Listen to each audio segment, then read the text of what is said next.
konsepnya kan backpropagation seperti yang udah saya sebut sebelumnya, tekniknya teknik gradient descent aja, meminimalisasi error yang akan terjadi untuk ketika kita akan mengupdate parameternya, weighting factornya. Untuk kasus bahasan kita sekarang, saya hanya akan ngambil kasus ketika activation function-nya berbentuk sigmoid. Fungsinya ini, sekali lagi activation function nggak harus sigmoid, bisa bentuk yang lain. Tapi yang paling populer adalah sigmoid karena kita udah bahas berkali-kali ya, sigmoid memberikan kita fleksibilitas untuk menangkap bentuk yang lebih kompleks, tapi di sisi lain juga masih memberikan kita kebebasan untuk menangkap fungsi yang linear. Itu kelebihannya sigmoid, makanya sigmoid populer. Tapi dari sisi matematis, kenapa sigmoid itu juga disenangi? Karena sigmoid function kan bentuknya kayak ini, kayak yang dari slide ini. Ketika kita derivasikan, ketika kita turunkan sekali with respect to z di sini, bentuknya enak juga gitu. Jadi kalau ez itu sigmoid function ini, turunan pertama dari ez terhadap z bentuknya akan juga sederhana seperti ini, sama dengan ez itu sendiri dikalikan dengan 1 minus ez itu sendiri. Bentuknya enak gitu loh dari sisi matematis. Makanya sigmoid cukup populer gitu. Jadi kalau seandainya z-nya adalah ini, kita punya network sederhana yang berisi satu input x, maka output dari sigmoidnya bentuknya akan seperti ini. Ya, dan first derivative-nya adalah ini sendiri, ez ini ya sendiri dikali dengan 1 minus nilai ini sendiri. Itu enaknya dari sigmoid. Makanya kita bahasanya di sini pakai sigmoid. Oke, terus kita udah bahas juga di awal-awal diskusi tentang backpropagation. Tekniknya backpropagation adalah teknik iterasi, tentu saja ya, teknik iterasi, sehingga apa yang kita lakukan pada saat awal kita memberikan nilai weighting factor itu secara acak, kemudian diupdate secara iteratif. Jadi kalau misalnya nilai W-nya, weighting factor-nya itu awalnya adalah WI old, ini pada iterasi berikutnya kita adjust, kita tambah dengan nilai delta WI, di mana delta WI adalah negatif proporsional dari turunan R-nya terhadap WI. Gitu ya. Ini pada dasarnya mengikuti teknik gradient descent kan. Jadi nilai W-nya itu digeser berlawanan arah dengan slope dari R yang terjadi itu sendiri kan. Itu yang dilakukan oleh gradient descent. Oke. Nilai R sendiri kita tahu, nilai R kita definisikan seperti ini, setengah kali T minus Y square. T itu target value-nya, nilai yang seharusnya, dan Y itu nilai instant dari network yang kita punya saat ini dengan menggunakan weighting factor yang udah kita assign di situ kan. Ketika kita mau mencari nilai DE dW dengan teknik chain rule-nya kalkulus ya, dW berarti akan menjadi seperti ini, dE dy itu turunan I terhadap Y, satu kali turunan pertama I terhadap Y yang nilainya akan seperti ini, minus T minus Y dikalikan dengan dy dWi, di mana dy dWi bisa dihitung dengan mudah karena kita tahu hubungan antara Y dan WI dari sini kan. Kalau kita mau mengevaluasi untuk y not, ya berarti y-nya diturunkan terhadap y not. Kalau kita mau mencari dw1 berarti diturunkan terhadap w1 ya, dan begitu seterusnya. Oke. Oke, menarik. Mungkin ini yang terakhir. Jadi kita jabarkan sekali lagi, kalau misalnya kita mau nyari updated weight buat di not di sini, karena di not itu adalah konstan ya, bentuknya akan seperti ini. Karena apa? Term terakhir dari persamaan ini, W0 plus W1 times X, kalau kita turunkan terhadap W0, nilainya akan 1 kan. First derivative dari persamaan ini terhadap W0 akan bernilai 1, sementara untuk updatingnya W1, turunan persamaan ini terhadap W1, nilainya akan X. Jadi hasil akhirnya akan seperti itu. Itu yang dilakukan ketika kita mengaplikasikan delta rule untuk mengupdate wave vector dari network kita. Udah bahas ini, kita bahas contoh aplikasinya ketika kita mau mengupdate waving vectors untuk TLU, threshold logic unit ini. Ketika kita punya AND logic unit, jadi pada awalnya kita assign W1, W2, W0 atau B di sini, ketiga-tiganya nilainya 0, kita set learning rate-nya 0,1, kita hitung satu persatu. Pada awalnya kita set untuk data pertama kita hitung ketika W1, W2, dan B ketiga-tiganya 0, maka outputnya Y akan 0,5, kemudian diupdate satu persatu dengan menggunakan persamaan ini ya. Yang mana persamaan ini kita udah tahu tadi, ini berasal dari dE dy, ini berasal dari dy di z, dan ini berasal dari dy di A, dan ini berasal dari dA di X ya. dA di W1. Kita hitung satu persatu, kita update satu persatu, dan itu dilakukan secara iteratif. Kalau kita lakukan secara iteratif, pada akhirnya harusnya dia akan converge nilainya, sehingga kita dapat nilai W1, W2, dan B yang akan menghasilkan output sesuai dengan target. Oke, kemudian kita udah masuk ke teknik. Secara sekilas 3 minggu yang lalu kita bicara tentang teknik gimana ngupdate semua semua weightage itu tadi. Kalau kita punya network yang cukup kompleks, contohnya ini networknya cukup kompleks, di mana kita punya 3 layer pertama layer input, jelas layer terakhir layer 3-nya layer outputnya, layer yang ada di tengah-tengahnya antara input layer dan output layer kita sebutnya hidden layer di situ. Kemudian input layernya, layer pertamanya ada 4 node, layer output layernya, layer ketiganya ada 2 node. Artinya di sini kita bakal punya 8, 9, 10, 11, 12, 13, 14, 15, 16, 17, 18, 19 parameter yang harus kita update. Gimana caranya kita update parameter-parameter itu? Kita punya 19 parameter yang harus kita update. Kita udah bahas sepintas juga 3 minggu yang lalu bagaimana cara update weighting semua nilai pembobot itu ya, weighting factors itu. Tapi untuk pembahasan, untuk memudahkan pembahasan kita setuju memberikan penamaan untuk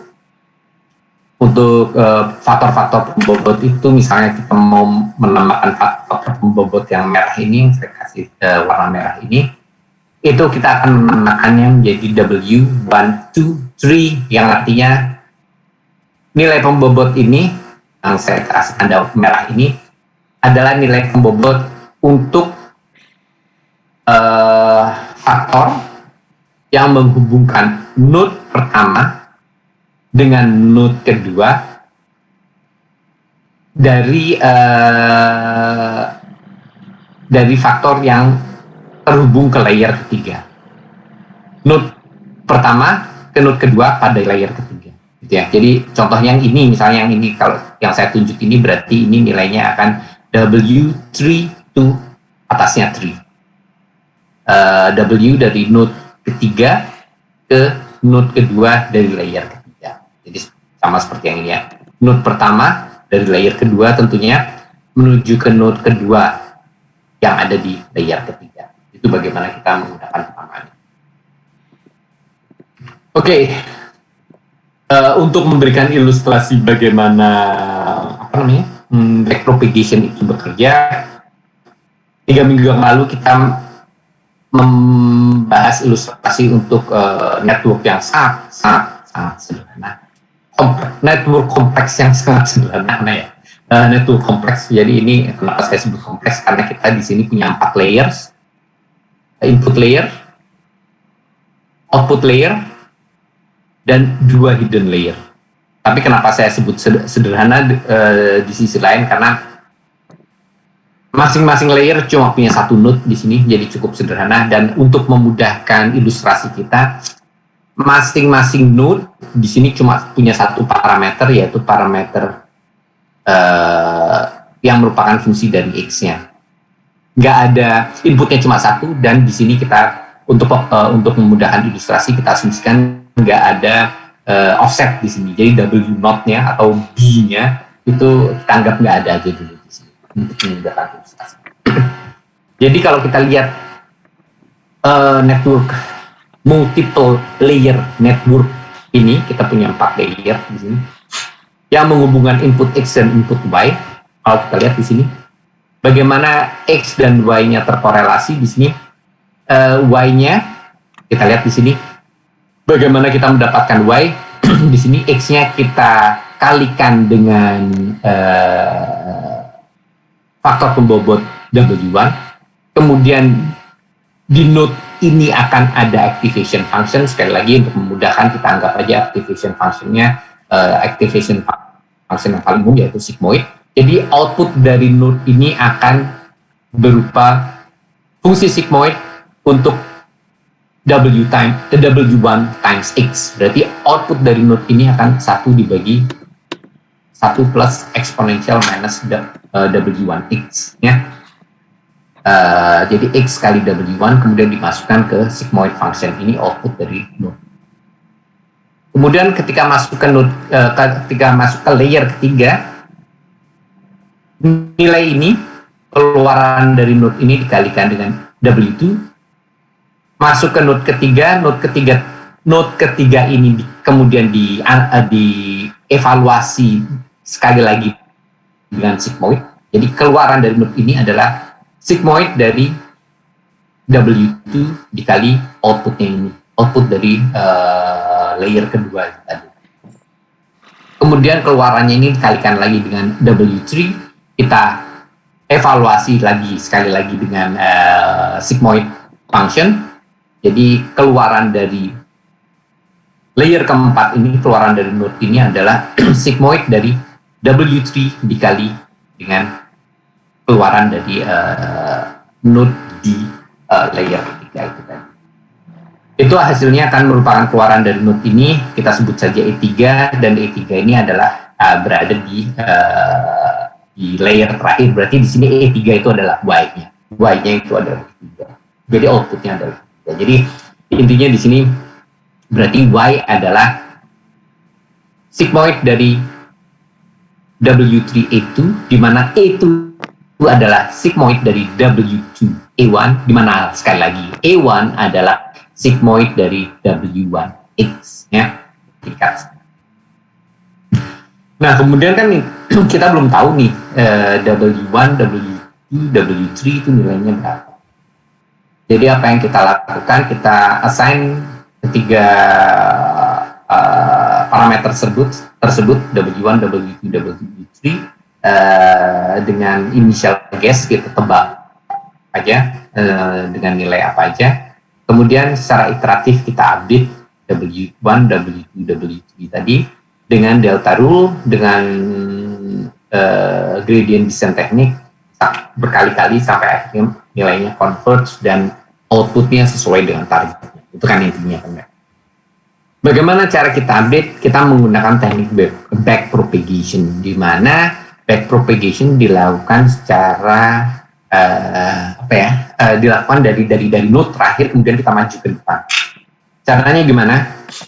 Tadi kan kita langkah pertama kita assign W1, W2, W3 dengan nilai acak apa aja yang kita assign sembarang dengan nilai sembarang W1, W2, W3. Tentu saja kemungkinan besar hasil keluarannya Y-nya tidak akan sesuai dengan targetnya. Kita assign sembarang, bisa 000, bisa sembarang random number, terserah. Jadi pada step pertama kita udah punya W1, W2, W3. Kemudian kan kita punya X ya, punya X dan kita punya target harusnya outputnya seperti apa. Tapi karena W1, 2, 3-nya kita masih assign secara acak, ketika kita masukkan nilai X-nya, outputnya Y ini kemungkinan besar nggak akan sesuai dengan targetnya. Jadi tapi nggak apa-apa, kita hitung aja dulu. Kita hitung dulu Y-nya berapa.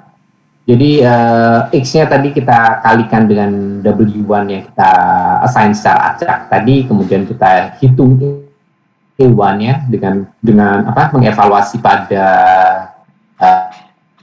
sigmoid function, kita kalikan dengan W2 yang kita assign secara acak tadi, kita evaluasi nilai sigmoidnya, kita kalikan lagi dengan W3, evaluasi sekali lagi dengan nilai sigmoidnya, kita dapat A3, di mana A3 itu Y-nya.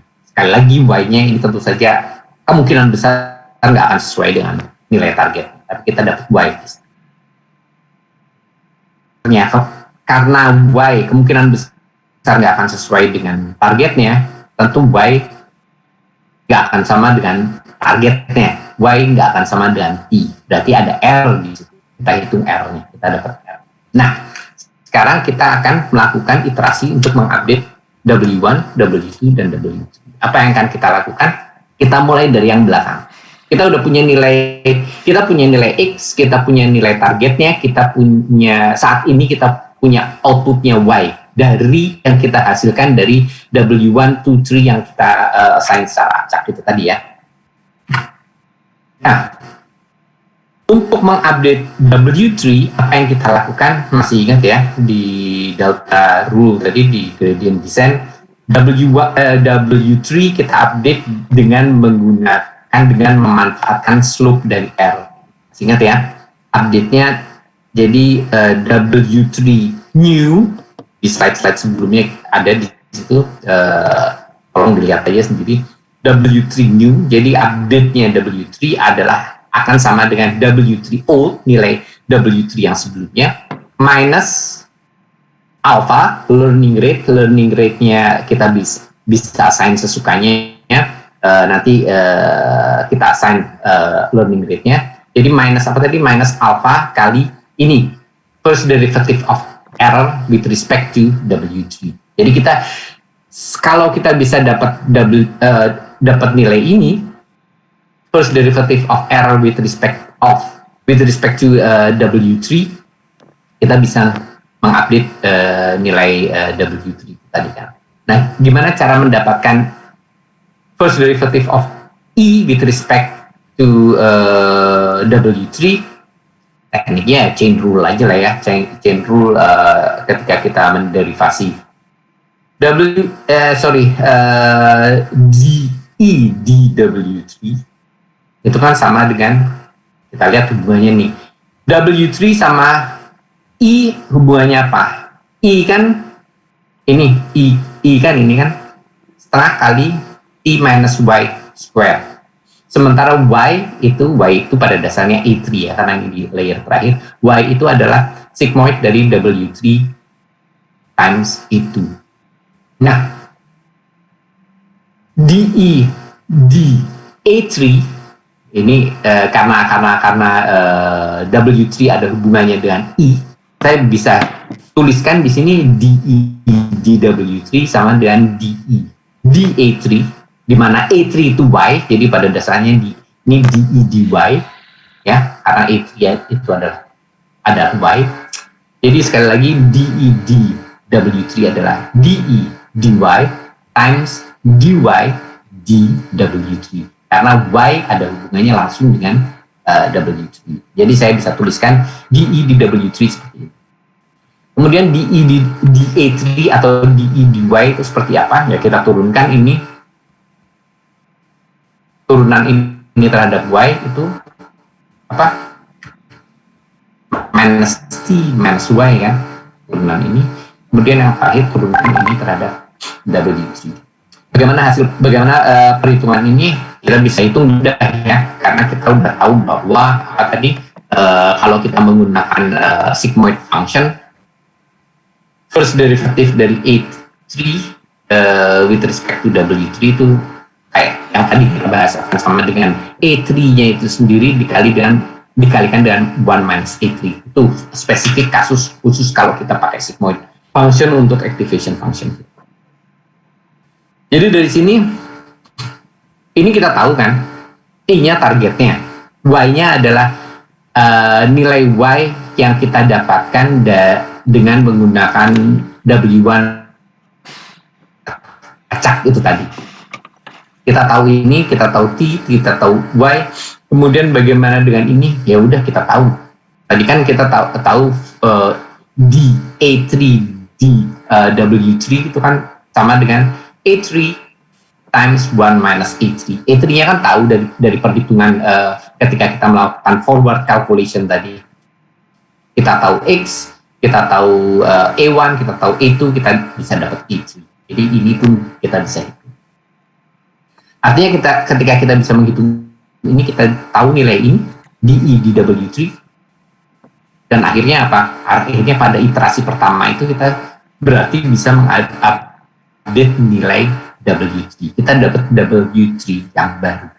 Dapat ya, pada dalam iterasi pertama ini kita dapat W3 yang baru. Kemudian kita masih harus update W2 sama W1.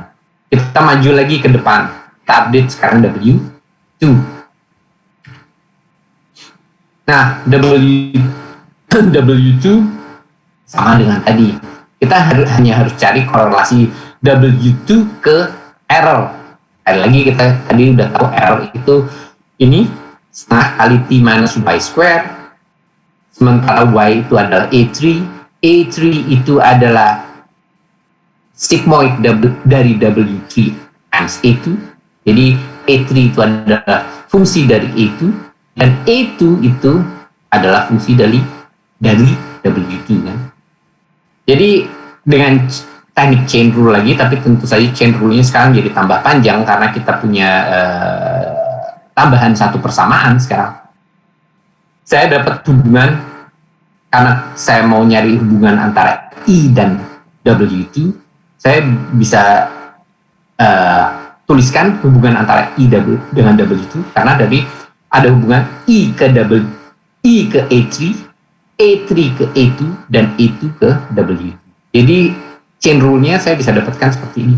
The first derivative of I with respect to W2 adalah DE di A3 atau DE dy. Sekali lagi, sama dengan yang tadi, DE dy. DE dy itu adalah ini, minus T minus Y. Kemudian term yang kedua adalah dA3 with respect to dA2. Ini mudah lagi, karena ini pada dasarnya adalah kita tahu hubungan antara A3 dan A2. Dari sini ada apa namanya? Ada sigmoid function-nya itu tadi. Jadi untuk mencari nilai ini pada dasarnya adalah nilai ini, term kedua ini adalah A3 times 1 minus A3. Kan? Kenapa? Karena sigmoid. Sekali lagi ini hanya berlaku untuk kalau activation function-nya adalah sigmoid. Kalau bukan sigmoid function ya harus dicari persamaannya. Dan yang terakhir hubungan antara A2 dan W2. Kita udah tahu nih A2 W2 bentuknya seperti ini. Nah, ada sigmoid function-nya lagi, masukkan lagi persamaan. Kita tahu nilai A2-nya, kita tahu nilai A3-nya ketika dengan melakukan forward calculation tadi kan ya, kita tahu X, kita udah assign W1, kita tahu A1-nya, kita udah assign W2, kita tahu A2-nya, kita masukkan semuanya sini, kita bisa dapat nilai DE di W2. Jadi di iterasi pertama ini kita juga bisa dapat W2 yang baru. Langkah ketiga di iterasi pertama, kita update juga nilai W1. Sekali lagi nilai ketika kita mau mengupdate nilai W1, tentunya kita harus cari korelasi antara W1 ke nilai I-nya. Sama seperti tadi. Bagaimana W1 terkorelasi ke I? I adalah fungsi dari Y di sini, Y-nya adalah A3, A3-nya terhubung ke A2. Ya. A2-nya terhubung ke A1.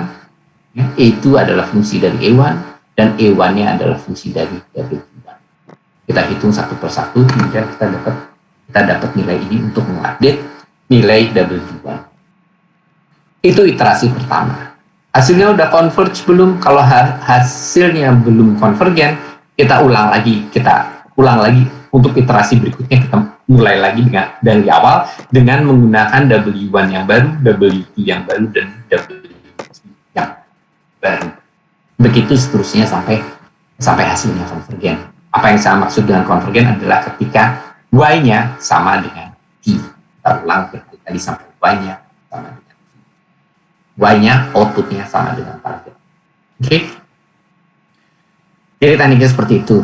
Kita hitung dulu, kita lakukan forward calculation untuk menghitung nilai Y dari W1, W2, dan W3 yang kita assign secara acak tadi.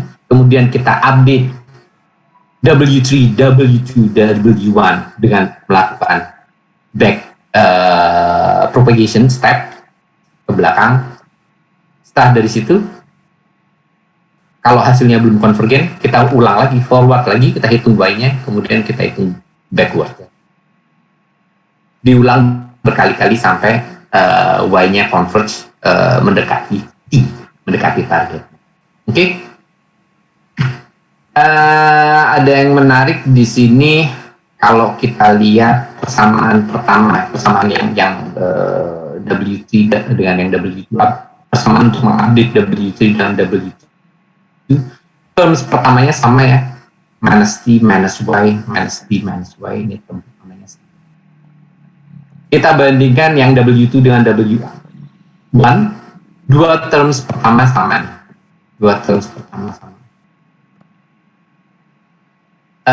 Intuisinya kalau kita punya satu layer lagi, 3 terms pertama ini akan sama dengan 3 terms berikutnya. Jadi itu enaknya, satu keuntungan lain lagi dari back propagation, perhitungan kalkulasi untuk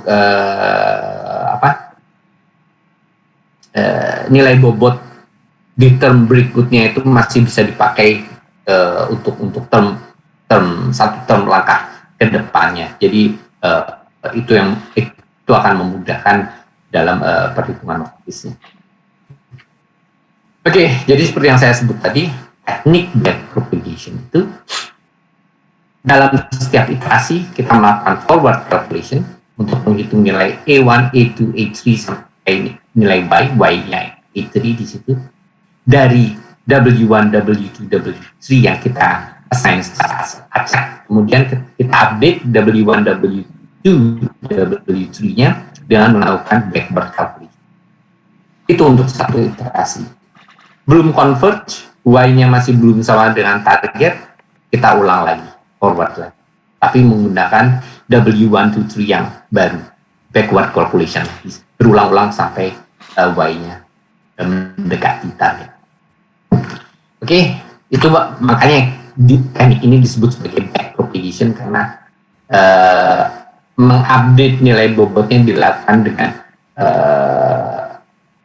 dengan langkah yang merambat, propagate, merambat dari belakang, backpropagation.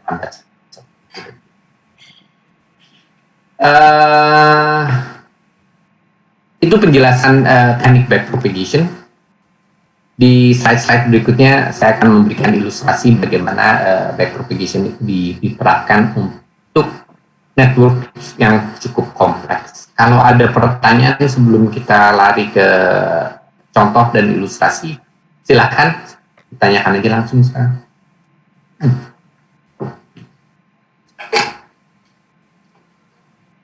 Ada pertanyaan? Kalau nggak ada, saya lanjut ya. Oke. Sekarang saya akan menerapkan backpropagation ini untuk network yang cukup kompleks nih. Ini kita punya network yang lumayan kompleks. Sebenarnya masih cukup sederhana karena ketika kita bicara aplikasi yang sebenarnya kita bisa punya layer yang banyak, bisa sampai puluhan layer, dan masing-masing layer bisa punya puluhan atau bahkan ratusan neuron. Tapi kita lihat ini contoh sederhana untuk network yang cukup kompleks di sini. Jadi di sini kita punya 3 layers. Tentu saja layer pertama adalah input layer, layer terakhir, layer ketiga adalah output layer, dan kita punya 1 hidden layer di sini ya. Sekali lagi apa yang saya maksud dengan hidden layer adalah yang di tengah di antara input dan output layers. Tapi yang menarik di sini, yang menarik pertama inputnya ada 4 di sini, X1, X2, X3, X4, dan outputnya ada 2, Y1 dan Y2 di sini. Artinya tentu saja targetnya harusnya ada 2 dong ya. Target untuk output pertama dan target untuk output kedua, harusnya target ada 2. Ketika target ada 2, output ada 2, artinya nilai R-nya juga ada 2 dong. Ada R dari output pertama dan R dari output kedua. Untuk memudahkan analisa, R kan ketika kita ngitung error, R kan harusnya direpresentasikan dengan 1 nilai ya. Jadi untuk memudahkan analisa, saya bikin asumsi sederhana saja. R total adalah R dari output pertama dan R plus R dari output kedua. Jadi saya melakukan asumsi sederhana di sini bahwa nilai R secara keseluruhan, R total,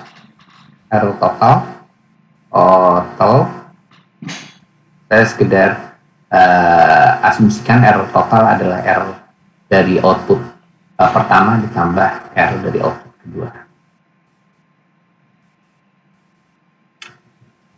Ini ekspresi sederhana dari total error, tapi nggak harus penjumlahan sederhana untuk merepresentasikan error keseluruhan. Bisa aja, kalau mau bisa aja error total ini direpresentasikan dalam bentuk seperti R, jadi setengah dari R1 tambah R2 kuadrat, atau bisa seperti ini, atau apalah, terserah. Bisa error, bisa R total bisa direpresentasikan sebagai gabungan kedua error dengan proporsi yang berbeda juga bisa. Misalnya saya mengasumsikan bahwa R total adalah 2 kali R1 tambah R2, boleh saja.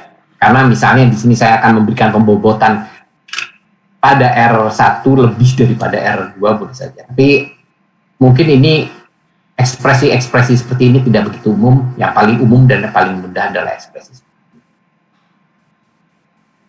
bahwa R total adalah penjumlahan sederhana dari R1 dan R2. Untuk network yang jauh lebih kompleks lagi, mungkin kita bisa punya lebih dari 2 R, error, 4 error ya terpulang pada kita bagaimana kita akan menginterpretasikan nilai error total. Bisa saja error total seperti ini, E1 tambah E2 tambah E3 dan selanjutnya, atau gabungan dengan pembobotan yang berbeda. Silakan, itu ada pertimbangannya masing-masing. Tapi langkah paling sederhana, error total adalah penggabungan linear dari R1 dan R2. Oke lah cerita itu. Kita balik lagi ke sini. Jadi saya punya kompleks network di sini, 3 layer, 1 hidden layer, 4 input di input layer dan 2 output di output layer.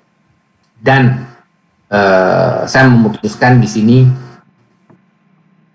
R total adalah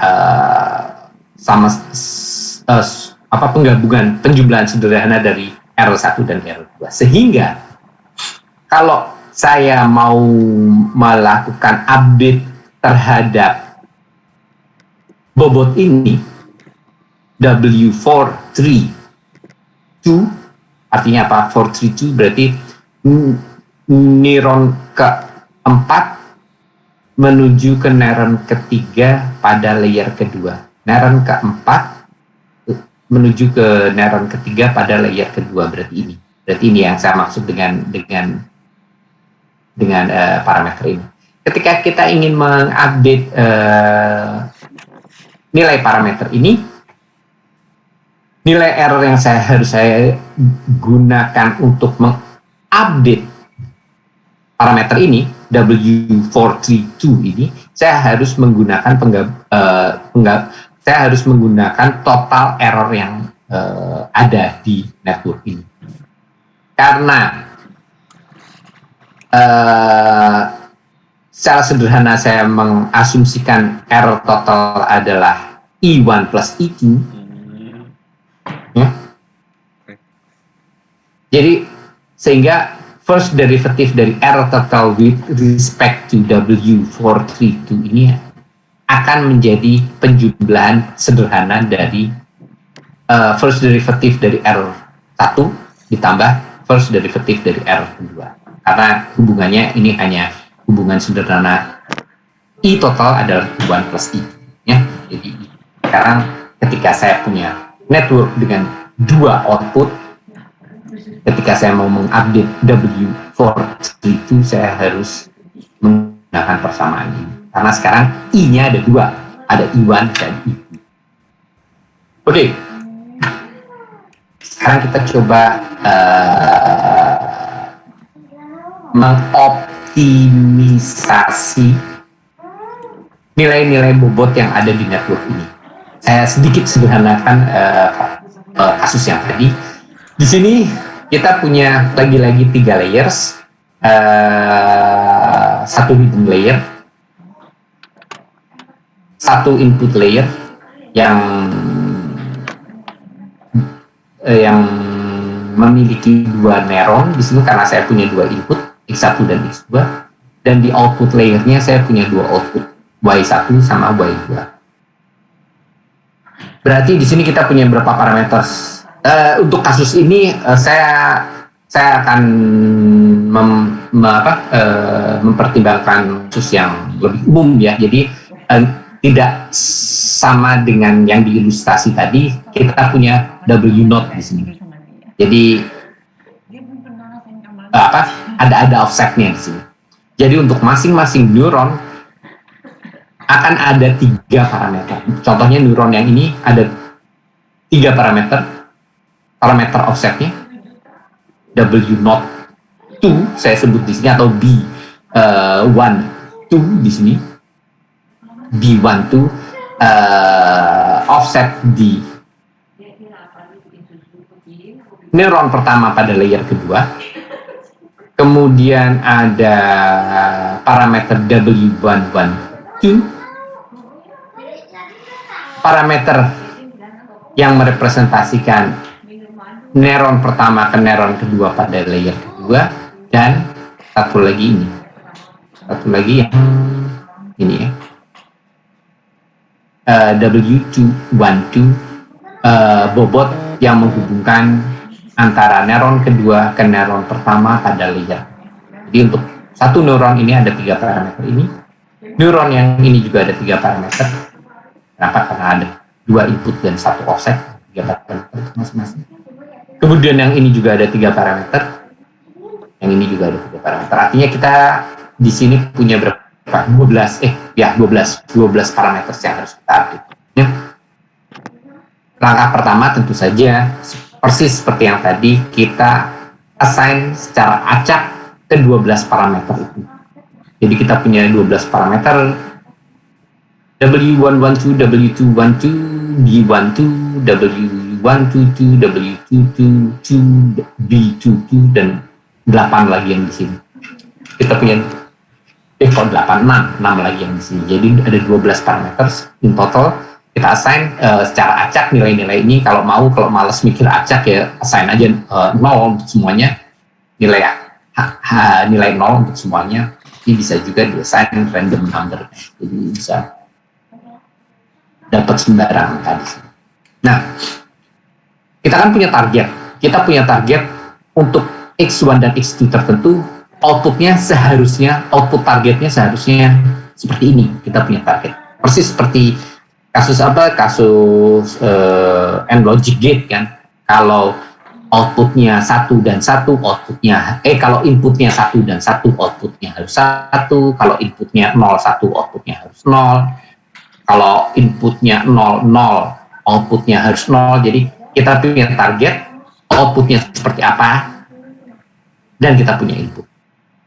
Tapi ketika kita memberikan nilai acak untuk ke-12 bobot ini, tentu saja outputnya kemungkinan besar nggak akan sama dengan nilai targetnya, nilai yang seharusnya.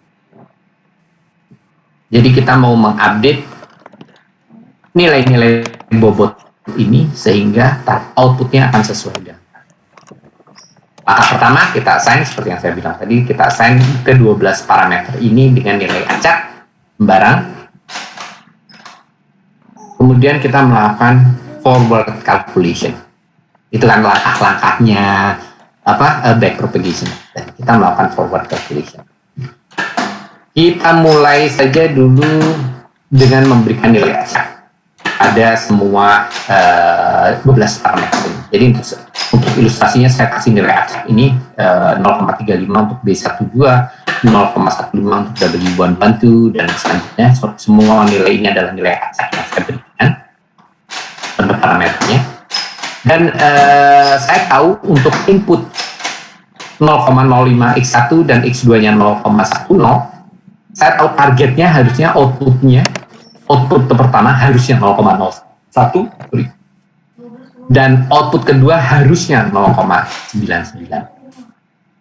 Jadi ini adalah nilai target, ini adalah nilai input yang kita ketahui untuk target ini, dan semua ke-12 nilai yang ada di tengah ini semuanya adalah nilai parameter yang saya assign secara acak yang kemudian harus saya update ya. Oke, bagaimana cara mengupdate-nya? Langkah pertama dari back propagation, kita melakukan forward calculation. Ya. Kita hitung nilai outputnya Y1 dan Y2 berdasarkan input yang ada dan nilai acak parameter.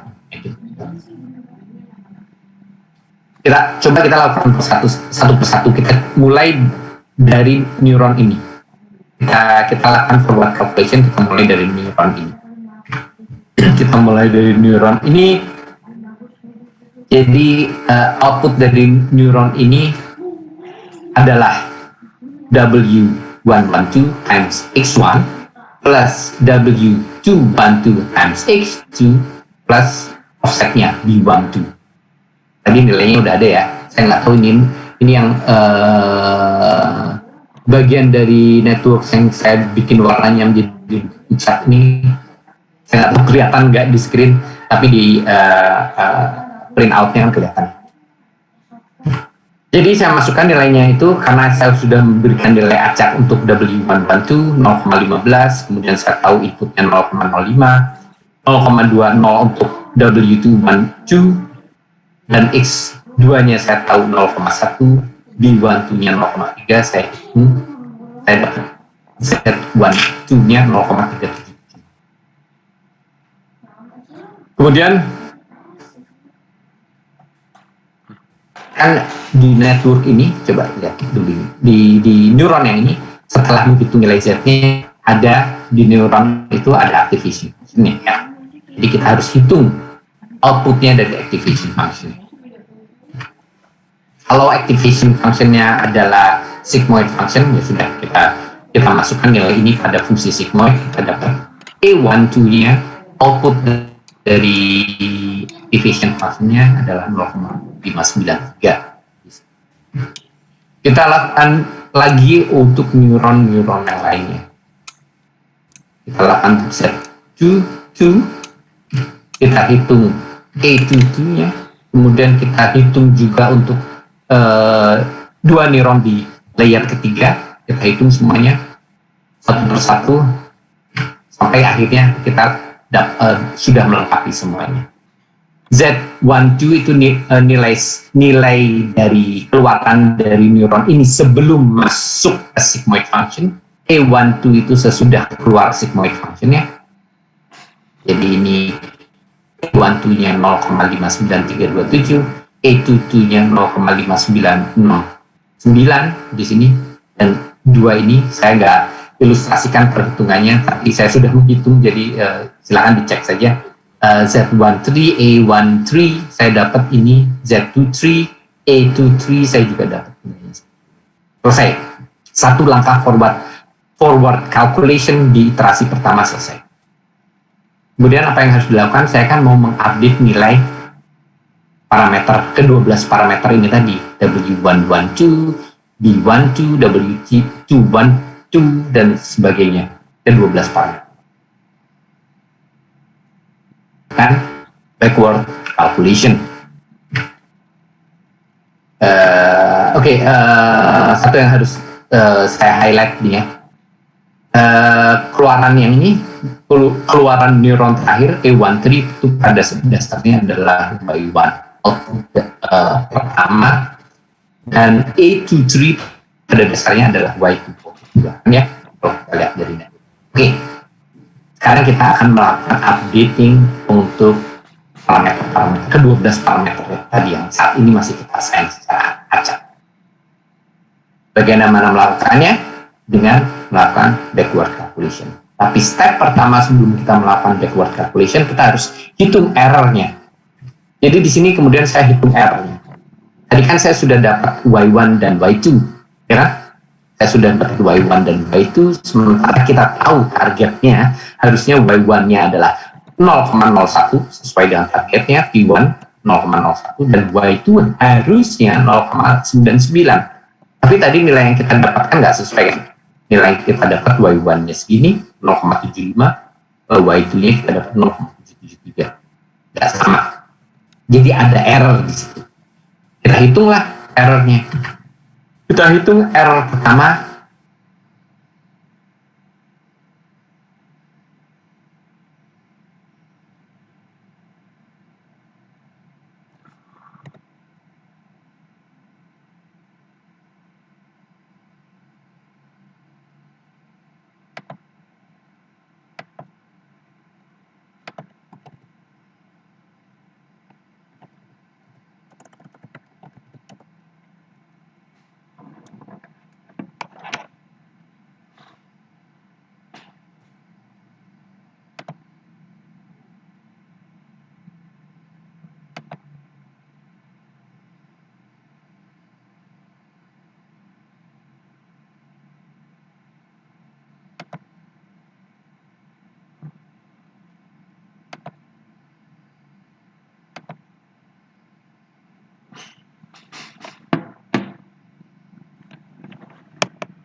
Apa sih? Jika kita mau menghitung turunan pertama R terhadap B13, yang mana kita tadi sudah menyimpulkan bahwa total R adalah E1 plus E2 terhadap O kedua. B13 tidak akan tidak punya hubungan apa-apa dengan itu. Jadi kita nggak usah hitung yang itunya, nggak usah hitung yang term kedua karena B13 nggak ada hubungan apa sama itu. Jadi kita cukup hitung yang term pertama aja. First derivative of E1 with respect to B13. Oke, hubungannya gimana? Dari sini kita tahu kan.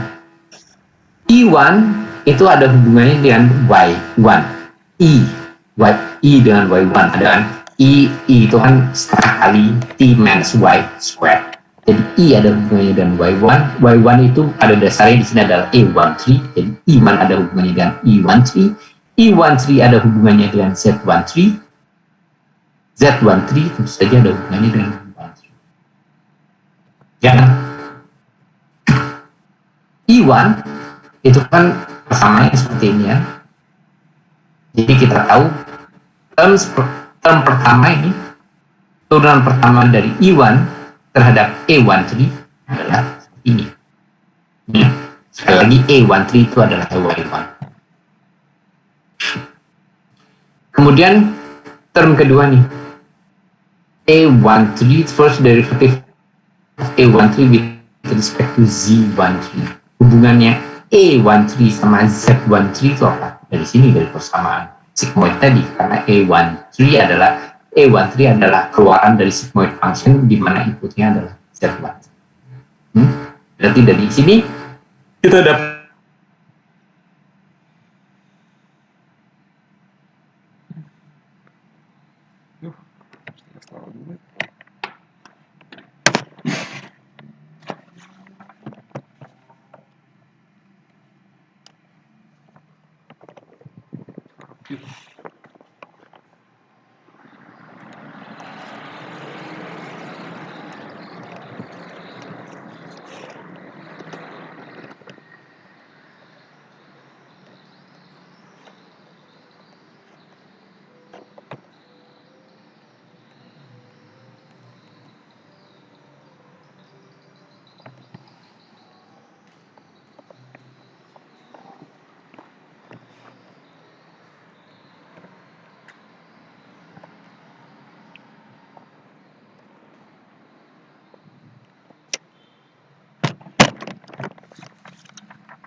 USB-nya gimana sih? Itunya, alatnya, modemnya. Modemnya situ ya? Oh, di sini aja.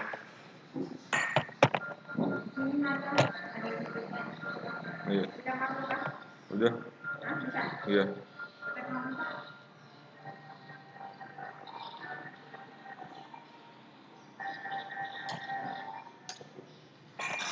tadi turunan E1 terhadap W113 hubungannya apa? E1 hubungannya adalah terhadap Y1. Y1 itu adalah A13 ya. Jadi ini A13 sekali lagi. A13 hubungannya dengan Z13. Z13 ada hubungannya dengan W113. Sama seperti tadi, error itu seperti ini. Jadi term pertama di sini bisa saya tuliskan seperti ini.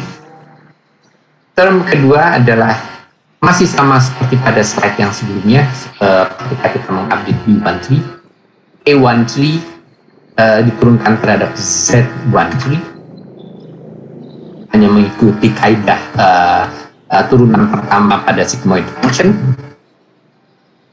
Tapi term terakhir sekarang adalah turunan Z13 terhadap W113. Kita lihat di sini.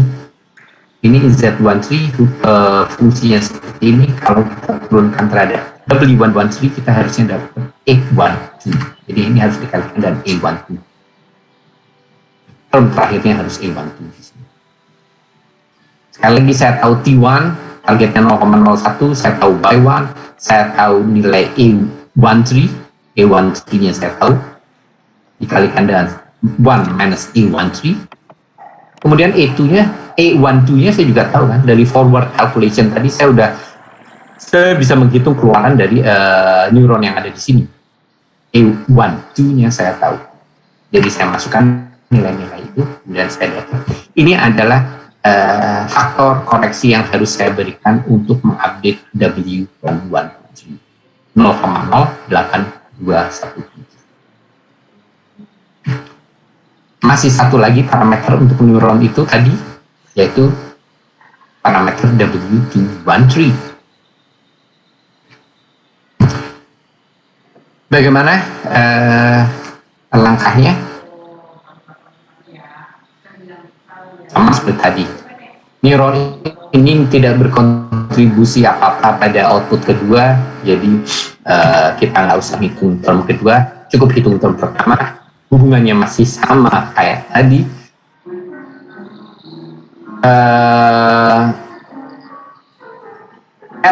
R pertama berkorelasi dengan output pertama Y1 itu adalah A13, kemudian A13 ada terkorelasi dengan Z13 ada hubungannya dengan W1. Seperti tadi, term pertama akan jadi seperti ini, term kedua masih sama seperti yang tadi, tapi term ketiganya sekarang kalau kita lihat Z13 kan persamaannya seperti ini. Kalau kita mau turunkan terhadap W213 berarti kita akan mendapatkan A22 untuk faktor terakhir. Masukkan semua nilainya. Sekali lagi 3 term pertama ini, yang term ini tadi masih sama dengan perhitungan untuk B13 dan W113 tadi di step-step sebelumnya. Kita tinggal ganti nilai terakhirnya ini. A22 dapat dari mana? A22 kita dapat ketika kita melakukan forward calculation tadi untuk neuron yang ini kan. Kita dapat, kita masukkan nilai-nilainya kita dapat 0,0826. Ini adalah faktor koreksi yang harus dilakukan untuk mengupdate W213. Selesai untuk neuron yang ini, kita lakukan lagi untuk neuron yang kedua di layer ketiga. Sama persis, lakukan satu persatu, tapi tentu saja faktornya akan berubah. Satu tips di sini yang menarik dari neuron ini tidak berkontribusi apa-apa terhadap output pertama, jadi kita hanya perlu memperhatikan error kedua. Lakukan hal yang sama untuk neuron kedua, kita akan dapat faktor koreksi untuk B23, W123, dan W223. Oke. Selesai layer ketiga, kita masuk ke hidden layer kedua ini. Sebenarnya tekniknya serupa bahkan persis ya. Tapi yang harus diperhatikan di sini, parameter-parameter yang ada di neuron di hidden layer ini, sekarang semua parameter itu berkontribusi ke error pertama dan error kedua. Kedua error dari output pertama dan juga error dari output kedua berkontribusi pada kedua error tersebut. Jadi kedua-duanya tidak nol. Tidak ada yang nol di kedua term ini. Jadi artinya kita harus hitung dua-duanya. Contohnya, ketika kita mau mengupdate B12, kita harus hitung ini. Turunan pertama dari E1 terhadap B12 yang nilainya akan seperti ini. Kita lihat nih ya. Kontribusi B12 terhadap E1. E1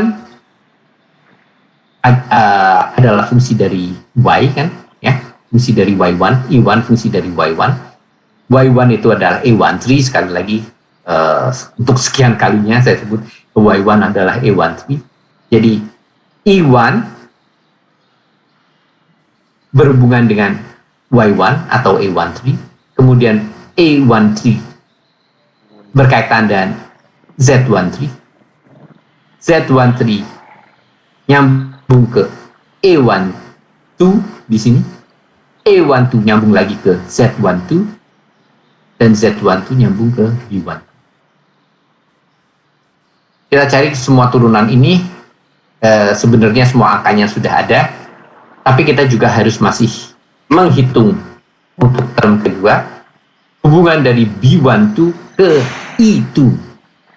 E2 ada kaitannya dengan Y2, di mana Y2 adalah A23. Jadi term pertamanya di sini E2 diturunkan pada A23, kemudian A23 ke Z23, Z23 ke A12, A12 ke Z12, dan Z12 ke B1. Turunkan ini semua, kemudian jumlahkan keduanya. Kita dapat updating value untuk adjusting value untuk mengupdate B1. Oke. Hati-hati di sini, bukan hati-hati, perhatikan di sini, karena untuk Z12 ya, untuk Z12 B12 pada Z12 adalah konstan kan. Jadi term terakhir ini Z12 turunan Z12 terhadap B12 nilainya term terakhir ini adalah 1 kan. Juga untuk yang terakhir ini nilainya 1. Jadi bisa dihapus. Kemudian bagaimana dengan W112? Sama seperti tadi. Kedua term ini nggak ada yang bernilai 0 karena W112 berkontribusi kepada kedua output ini, Y1 dan Y2. Jadi Y112 berkontribusi pada kedua errors di situ. Jadi none of them nilainya 0. Kita harus hitung 1. Turunan pertama dari E1 terhadap W112. Sama seperti tadi ya. E1 ada hubungannya dengan Y1, Y1 adalah A13. Y13 ada hubungannya dengan A13 ada hubungannya dengan Z13, Z13 ada hubungannya dengan A12, A12 adalah fungsi dari Z12 dan Z12 adalah fungsi dari W112. Tapi di sini nilai ini nggak sama dengan 1, ya. Tapi nilai ini turunan pertama dari Z12 terhadap W112 pada dasarnya adalah output dari node sebelumnya.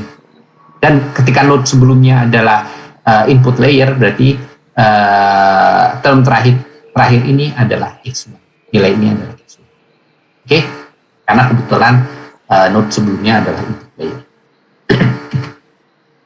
Untuk yang term kedua sama, R kedua terhadap A23, A23 adalah fungsi dari Z23, Z23 fungsi dari A12, A12 adalah fungsi dari Z12 dan Z12 adalah fungsi dari A112. Oke, masukkan semua angkanya. Sekali lagi ini term terakhir adalah X1 di sini.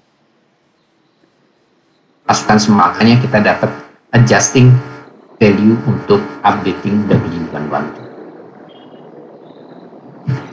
Masih ada lagi untuk W2, 1, 2. Sama persis seperti pada W1, 1, 2. Kita harus hitung dua-duanya. Tapi sekarang term terakhir Z12, turunan Z12 terhadap W2, 1, 2 pada dasarnya adalah Z2. X2. Jadi term terakhir ini adalah X2. Masukkan semuanya, kita dapat updating factor. Updating factor untuk W1. Masih ada 3 lagi untuk neuron kedua pada layer kedua, pada hidden layer. Sama seperti tadi, neuron ini berkontribusi pada kedua errors, pada error 1 dan error 2. Jadi kita harus hitung dua-duanya.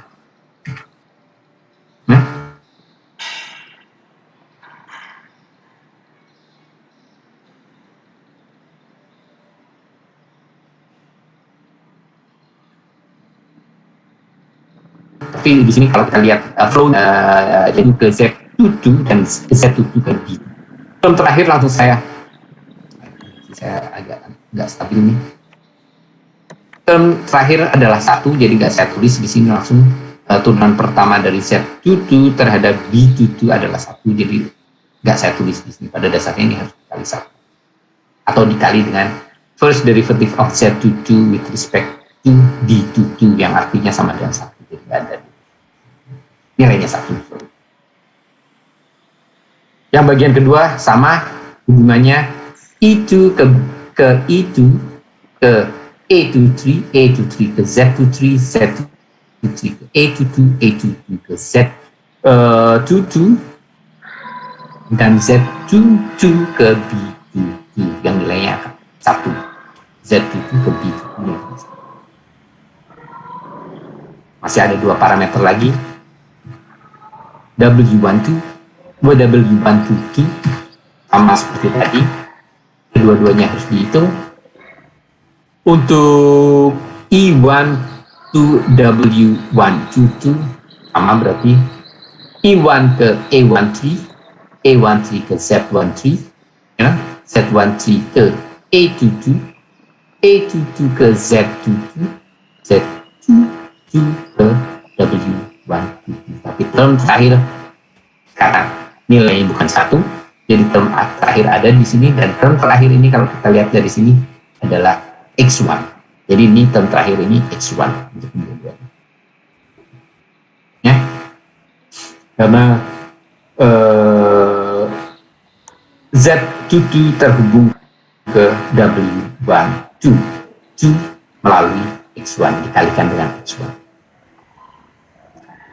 Satu lagi yang terakhir adalah untuk W222 sama seperti yang tadi, persis sama, di mana term terakhirnya tapi sekarang adalah X2. Ya. Kita dapat semuanya, kita masukkan semuanya, kita dapat updating factor untuk updating value untuk W222. Oke. Ini summary-nya, tolong dicek aja. Kita harus hitung satu persatu. Ini updating value buat B12, ini updating value untuk B22, ini updating value untuk W112 dan sebagainya. Kita tahu updating value-nya, apa yang harus dilakukan kemudian. Jadi, ini adalah updating values untuk semua parameter di layer. Jadi untuk summary ini updating values untuk semuanya, untuk layer ketiga dan layer kedua. B13 untuk W113, untuk W213 dan selanjutnya sampai ke 12 parameter. Kita dapat updating value-nya, apa yang harus dilakukan. Kita update parameter masing-masing dengan menggunakan learning rate tertentu. Jadi kita tambahkan dengan learning rate. Kita punya semua nilai ini tadi, 12 nilai ini tadi. Saya nggak tuliskan semuanya, nggak cukup di slide, jadi saya cuma tuliskan 8 di antaranya. Saya kalikan dengan learning rate, kemudian itu saya jumlahkan dengan nilai originalnya untuk mendapatkan parameter yang terupdate. Kita lakukan ini secara iteratif. Setelah kita melengkapi satu iterasi, kita cek lagi outputnya udah sama dengan target belum. Kalau belum, ya kita iterasi sekali lagi. Ini ke-12 parameter itu harus kita update lagi, iteratif lagi, iterasi lagi. Begitu dilakukan berulang-ulang. Tentu saja kalau dilakukan secara manual dengan tangan bakal repot ya, bakal lama sekali, tapi ini kan intinya kita akan meneruskan secara dengan melakukan programming kan ya di sini, jadi nggak ada salah. Iterasi itu akan dilakukan berulang-ulang dan setiap iterasi dicek apakah outputnya sudah sesuai dengan target. Kalau belum sesuai, iterasi lagi, lakukan iterasi lagi. Kalau sudah sesuai, kalau outputnya sudah mendekati, sudah sama dengan target atau setidaknya sudah cukup mendekati, ya proses iterasinya bisa dilakukan. Dan kita berarti sudah mendapatkan ke-12 nilai parameter yang paling. Pertanyaannya mungkin, bagaimana menentukan learning rate? Nggak ada jawabannya di situ. Learning rate itu harus dicoba-coba. Seperti yang kita bahas 3 minggu lalu, kalau learning rate-nya terlalu kecil, kita memerlukan proses iterasi yang terlalu panjang. Tapi kalau learning rate-nya terlalu besar, hasil yang akan didapat mungkin tidak cukup optimal, karena nilai optimalnya akan terlewat. Itu saja kesimpulan akhir dari propagation, bagaimana kita mengupdate parameter pada kompleks neural networks dengan menggunakan teknik backpropagation. Dan backpropagation itu yang paling fleksibel, bisa diterapkan di hampir segala jenis neural networks, kompleks neural network. Sementara untuk teknik-teknik yang lain seperti kemarin Hebbian rule, Adeline, perceptron, mereka lebih cocok untuk network yang cukup sederhana. Oke, saya harap penjelasan tentang backpropagation cukup jelas. Saya sarankan untuk menerapkannya pada assignment 4 yang sudah saya upload 3 minggu lalu. Coba di situ. Dari situ saya harap penjelasan tentang backpropagation ini akan menjadi semakin jelas. Oke, kalau ada pertanyaan tentang backpropagation, artificial neural network, silahkan ditanyakan. Kalau nggak ada, sebetulnya saya ada satu teknik lagi yang saya sebut sebagai probabilistic neural network. Ini penggabungan antara artificial neural network dan naive bayes. Menarik sebenarnya sih. Tekniknya sederhana, ceritanya sederhana, tapi proses pemikirannya itu menarik. Jadi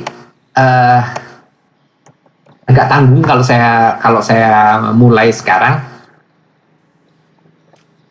Mungkin slide ini akan saya jelaskan minggu depan aja, hari Jumat tanggal 8, tentang probabilistic neural network. Karena basis dari probabilistic neural network ini adalah ANN dan naive bayes, mungkin kita akan bisa selesaikan dalam setengah jam. Kita akan bahas Jumat depan, tanggal 8. Sekaligus mungkin Jumat depan kita bisa review topik-topik sebelumnya. Sebelum berikutnya kita akan menghadapi ujian ya, exam. Jadi materi untuk hari ini kayaknya saya cukupkan di sini karena mungkin teknik backpropagation itu perlu dicerna juga, jadi saya nggak pengen membanjiri terlalu banyak informasi. Tapi kalau ada pertanyaan silakan kita bisa diskusikan sekarang. Saya stop saja dulu sharingnya. Silakan kalau ada pertanyaan. Baik tentang artificial neural network atau teknik-teknik yang lain. Sementara itu Pak Ari, kode presensi. Iya. Sudah saya share Pak, barusan di chat. Oh iya. 8445. Oh iya. Oke. Kalau ada pertanyaan silahkan. Mas, Mbak. Kalau nggak ada pertanyaan, ya kalau mau live ya silahkan. Kayaknya hari ini saya cukupkan di sini. Misi Pak. Ya, silakan. Saya kemarin setelah Natal ada kirim email ke Bapak, mungkin belum juga. sorry, Mas siapa nih? Mas Diva ya? Di emailnya namanya Gugun, Pak. Oh ya. Ini ya. Oke, nanti saya jawab deh. Oke. Ya karena saya baru keluar dari karantina kemarin 10 hari, jadi ya baru saya kemarin nggak baca banyak email. Oke, nanti. Oh iya, saya kelewatan tentang naik bias ya Mas ya. Nanti saya jawab. Oke Pak, makasih Pak. MLX ini apa Mas? Itu MATLAB live coder, live script. Oke. Ini nih. Oke. Ini pakai MATLAB versi berapa ya? 2020. Kayaknya nggak. Saya nggak bisa buka deh karena saya MATLAB lama. Bisa di save dengan MATLAB dengan kan di MATLAB kita bisa save as previous version gitu ya. Kalau baik, bisa, Pak. tolong. Nanti saya email ulang aja. Saya buka aja. Oke deh. Live bias. Oke. Ada pertanyaan lain? Pak Ari, saya nggak begitu pasti prakteknya ujiannya nanti gimana? Iya. Mungkin nanti bisa kita diskusikan. Iya Pak. Oh iya Pak, sekalian Pak itu tadi sama Rizal ngobrol. Kalau misalkan meetingnya Selasa atau Rabu sore sekali nanti mungkin itu bagaimana? Ada waktu enggak? Selasa Rabu ya? Atau ya? Selasa Rabu saya penuh. Rabu hari libur jadi bisa. Rabu barangkali. Oke. Rabu hari libur di sini. Iya, berarti Rabu jam 3 gitu nanti sekalian untuk biasa ya. Sharing ini Pak ya. Oke, nanti minta tolong dikirim invite aja Mas ya, meeting invite. Oh iya. Ya, saya nggak lupa. Oke, kalau nggak ada pertanyaan, kayaknya cukup straightforward ya masalah backpropagation, cuma hanya perhitungannya aja yang agak panjang.